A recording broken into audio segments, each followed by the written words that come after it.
Como você acha que Jesus sentiria depois dele ter feito isso tudo, depois de você conhecer a verdade que é Cristo, você pegar de volta o que Jesus sepultou na cruz, que é o seu pecado, você pegar ele de volta e colocar ele no seu coração e tirar Jesus de dentro de você?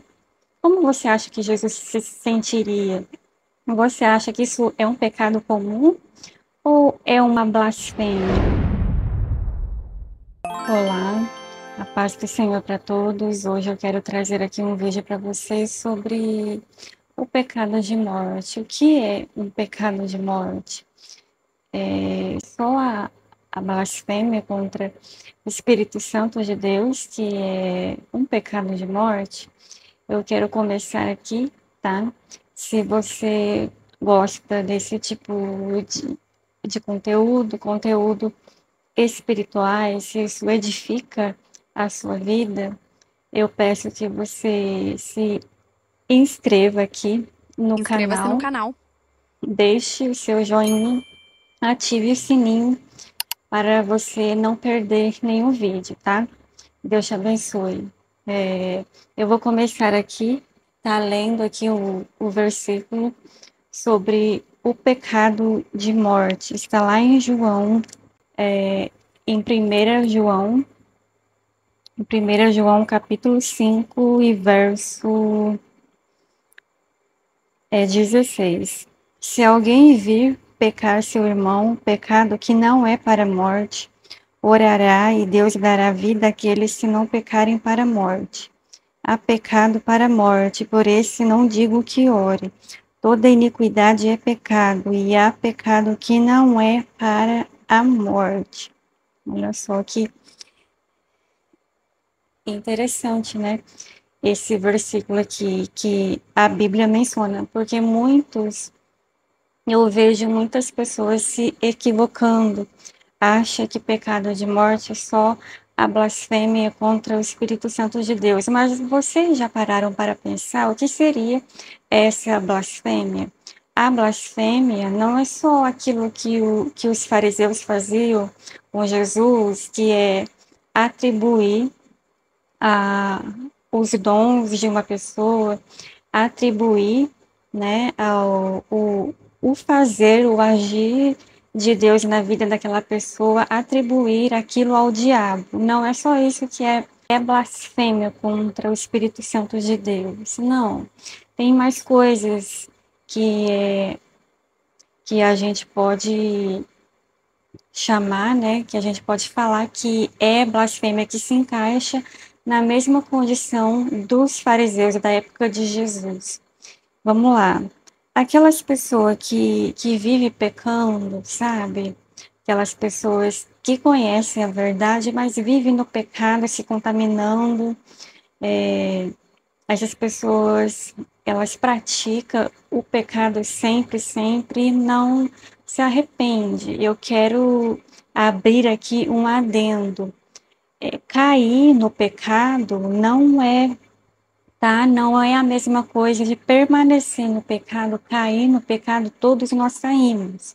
Eu já caí, você aí que me assiste já caiu.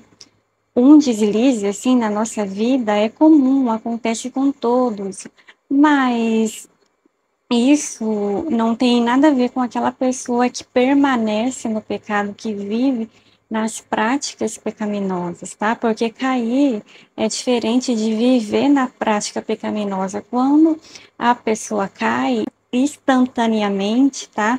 Essa pessoa, ela se arrepende, ela deixa o seu pecado, tá? Ela revê o seu interior, ela não fica não, nas práticas do pecado, ela se arrepende verdadeiramente, tá? E isso é o que nós chamamos de seres humanos, né? Nós aqui comuns, porque tem muitos que não é comum, não. Então, essa pessoa eu vou chamar aqui os, os seres humanos comuns, sempre que aquelas pessoas cristãs, tá? Eu falo aqui de pessoas cristãs comuns, que por um deslize não vigiou, caiu no pecado. mas ela reconheceu que caiu no pecado e deixou essas práticas pecaminosas. Isso que nós chamamos de, tá? De redenção. Jesus veio para essas pessoas, para os pecadores, aqueles que pratica o pecado porque não vigiou, mas se arrependeu verdadeiramente. Jesus veio para elas, para salvar essas pessoas do inferno. Mas aquela pessoa que vive nas práticas e não se arrepende, vive nas práticas do pecado diariamente. Você acha que essa pessoa se arrepende do seu pecado? Você acha que nós devemos orar para essas pessoas? Lá na Bíblia, Deus disse para Jeremias não orar, porque ele ia castigar as pessoas. Ele disse para Jeremias: não ore para essas pessoas, tá? E, pessoal, quando Deus quer castigar uma pessoa, quando a vingança de Deus chega para essa pessoa, nós devemos ficar em silêncio, não cabe a nós pedirmos, tá? Pedimos para Deus misericórdia dessa pessoa, porque Deus rejeitou as misericórdias de Jeremias, né, para o povo lá de Israel. Ele disse claramente: não ores para essas pessoas, porque eu não vou receber a sua oração. Está lá no livro de Jeremias, tá? Então, tem muitos aqui que falam: vamos orar porque o irmão caiu e é o nosso dever orar e não ficar julgando. Não, ele não caiu, não. Ele está no pecado porque ele quer, tá? Ele não caiu, não foi só uma queda simples, não foi, não. Ele sabia muito bem o que ele estava fazendo. E eu vejo aqui muitas pessoas confusas, não têm esse discernimento entre advertir o seu irmão, né, para o que ele está fazendo que não agrada a Deus e o julgar. Na Bíblia fala lá no livro de Ezequiel, eu vou ler aqui para vocês. Ezequiel, capítulo 3, tá? Aqui nesse capítulo fala sobre o atalaia de Israel. O que é o atalaia de Israel? É aquela pessoa que vive em obediência a Deus, em santidade a Deus. Essa pessoa tem poder, sim, dado por Deus para advertir o outro que está no pecado.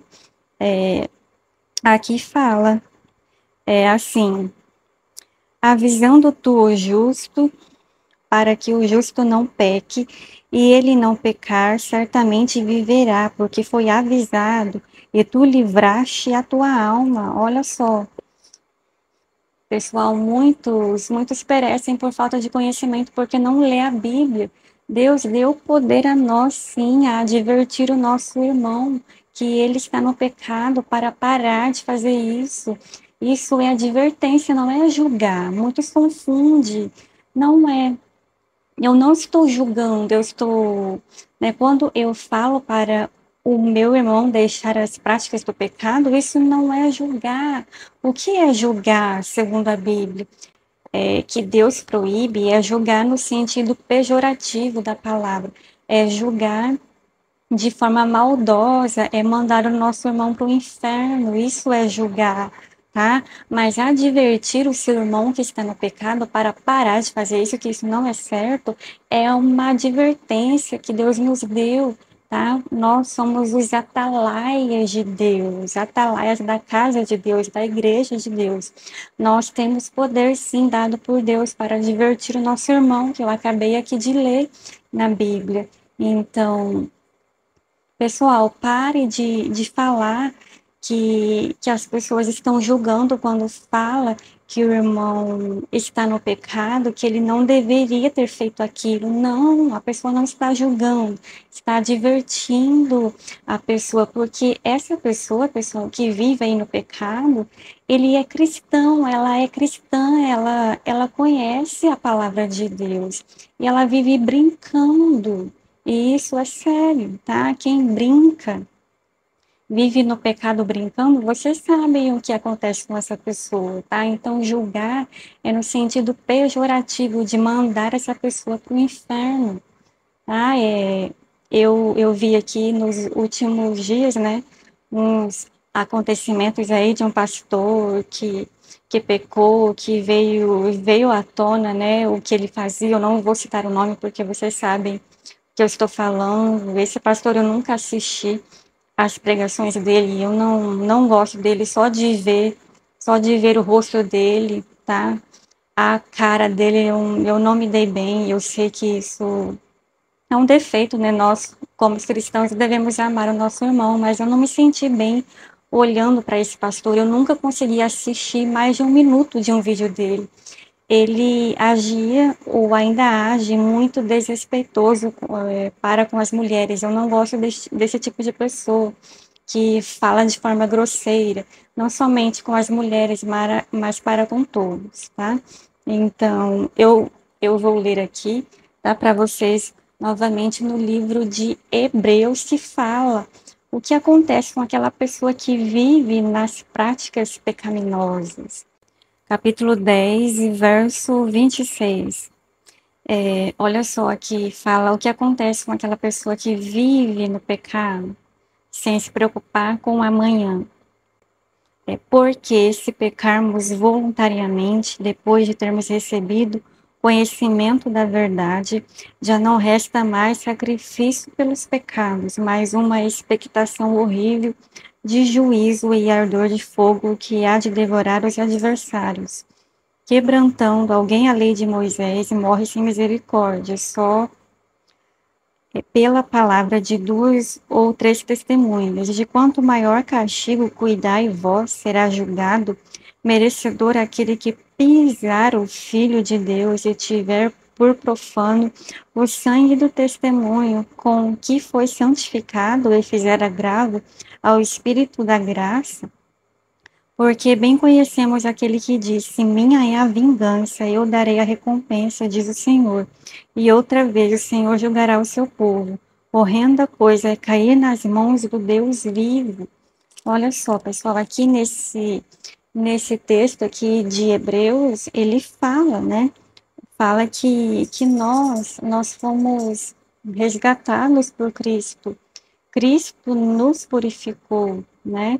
E nós fomos justos, e nós não merecíamos isso, mas foi pela graça. A graça é um favor que nós não merecemos, favor imerecido. Foi por ela que Deus nos resgatou, através da redenção de Cristo. Cristo morreu para nos resgatar da escravidão do pecado, porque estávamos na escravidão do pecado, estávamos no pecado.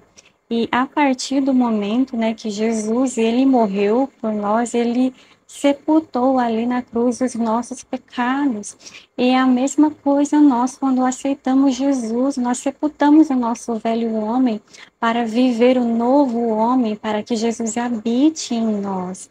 E como você acha que Jesus sentiria depois dele ter feito isso tudo, depois de você conhecer a verdade que é Cristo, você pegar de volta o que Jesus sepultou na cruz, que é o seu pecado, você pegar ele de volta e colocar ele no seu coração e tirar Jesus de dentro de você? Como você acha que Jesus se sentiria? Você acha que isso é um pecado comum? Ou é uma blasfêmia? É claro que é uma blasfêmia. Eu acabei aqui de ler para vocês. Então, isto é uma blasfêmia, rejeitar o sacrifício de Jesus, tá? É uma blasfêmia, porque quando você vive no pecado, sem se preocupar com amanhã, aqui o texto que eu acabei de ler fala que você está rejeitando o sacrifício de Jesus, tá? Você está pegando de volta aquilo que Jesus sepultou, que foi o seu pecado. Você está chamando isso de volta para você. Você está amando o que Jesus sepultou. Isso é uma blasfêmia, porque você está pisando no sangue de Jesus, no sacrifício. Você está rejeitando o sacrifício de Jesus na cruz. Então, pessoal, não sejam mais inteligentes, tá? Não fique achando que aquele irmão que peca, ou um pastor, ou qualquer outra pessoa, não fique achando que ele apenas caiu no pecado. com o simples ato de cair no pecado, tá? Eu já expliquei aqui, quando nós caímos, né, no pecado, automaticamente nós se arrependemos. Os cristãos, né, eles se arrependem e depois que eles se arrependem, eles não voltam a praticar aquilo novamente. Por quê? Porque ele tem Jesus como seu Senhor no seu coração, ele vive a santidade de Deus, tá? E essa pessoa não volta para o pecado. Acontece que nem todas as pessoas que caem no pecado, elas caem por falta, por um motivo de um deslize, nem sempre, tá? Porque muitos caem porque gosta, porque quer. Então, isso é uma blasfêmia, tá? É sim, não é só aquelas pessoas que chamam, né? Que chamam os dons do Espírito Santo de demônios. Não é só isso que é blasfêmia, não. Tá bom? Então, esse vídeo aqui eu quero alertar para vocês. Não fique achando que só pelo fato de você estar advertindo o irmão, estar falando para ele sair do pecado, não fique achando que isso é julgar, porque não é julgar. Tá? Julgar é muito diferente. Só quem julga é Deus. Deus se vai julgar de forma verdadeira, mesmo porque ele é justo, mas nós podemos advertir, como eu li aqui, nós somos atalaias de Cristo da igreja, nós podemos advertir sim o nosso irmão que está no pecado.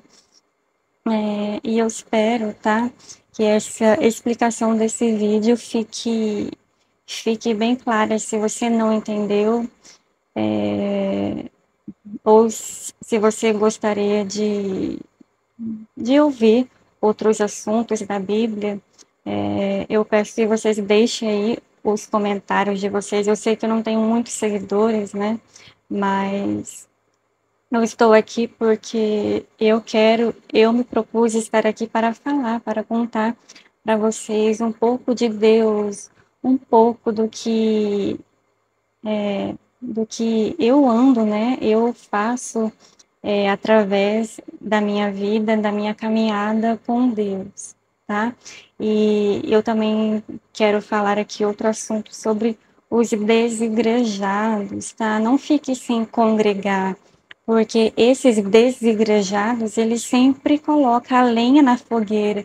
Isso atrapalha os nossos irmãos, aqueles que cometem pecado, tá?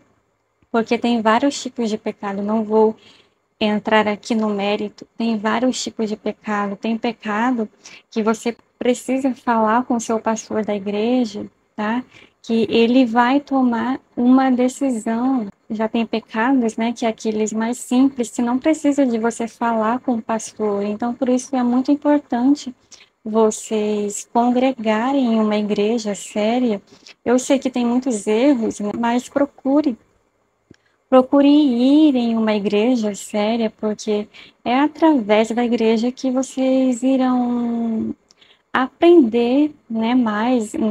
É na igreja que vocês ouvem, né, a palavra de Deus. Sempre tem aqueles que falam melhor, que entendem melhor da Bíblia, então não fique fora da igreja, porque esse texto aqui de Hebreus, que eu acabei de ler, no mesmo capítulo, fala para não deixarmos o costume dos irmãos, que é congregar na igreja, tá? Porque o ato de congregar, também isso auxilia na nossa união como igreja de Cristo. Nós somos o corpo de Cristo, tá? E nós, como sendo o corpo de Cristo, nós temos que estar ligados, unidos, tá? Não é só não é só você que é o corpo de Cristo, não, é o seu irmão que é o corpo de Cristo. Então, é por isso que vocês devem ir em uma igreja, para vocês se unirem, porque a união, tá? A união também ela produz frutos de mudança, de arrependimento.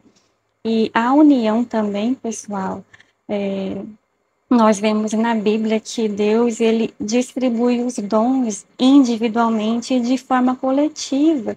Vocês sabem que tem profecias que elas falam de forma coletiva na igreja, então por isso é importante vocês estarem na igreja, tá? Não, para vocês não darem ouvidos a doutrinas de demônios, a certas filosofias vãs, inúteis, tá? E, e o vídeo foi esse. Eu espero que vocês tenham gostado. A paz, que Deus abençoe a todos.